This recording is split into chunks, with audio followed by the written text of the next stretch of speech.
थी जो, और मैं आ चुकी हूँ पाकिस्तान में।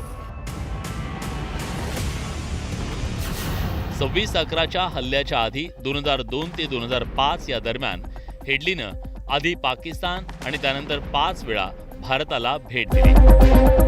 तर ज्योती मल्होत्रानं जानेवारीत पहलगाम आणि त्यानंतर मार्चमध्ये पाकिस्तानमध्ये जाऊन आली. हेडलीनं मुंबईतील विविध ठिकाणांची छायाचित्र आणि व्हिडिओ घेतले, ज्यात Taj Mahal hotel, Chhatrapati Shivaji Maharaj terminus, gateway of इंडियाचा समावेश होता.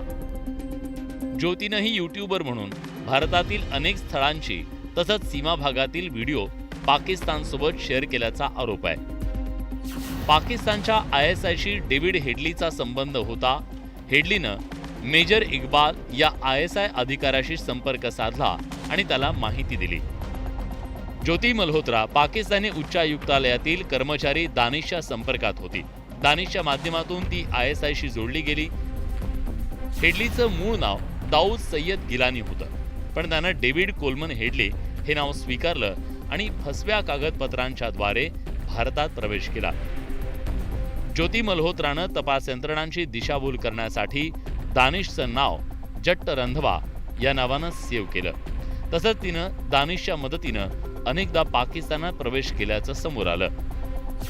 डेव्हिड हेडलीचा हँडलर होता Tahawwur Rana.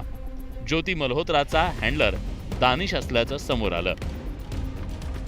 In touch with the PIOs और उनके सोशल गैदरिंग वगैरह में भी जाना होता था. तो जैसे मैंने बताया कि मॉडर्न वॉरफेयर में बस हम उस पे बॉर्डर पे नहीं लड़ते, तो ये भी एक वॉरफेयर है जहाँ पे वो रिक्रूट करके और इन्फ्लुएंसर से अपनी नैरेटिव पुश करने की कोशिश करना और यहाँ के जो सॉफ्ट पावर को के थ्रू यहाँ पे अपने इमेज को सो कॉल्ड डिस्टॉर्ट करना, ये सब सारी चीज़ें कोशिश चल रही है.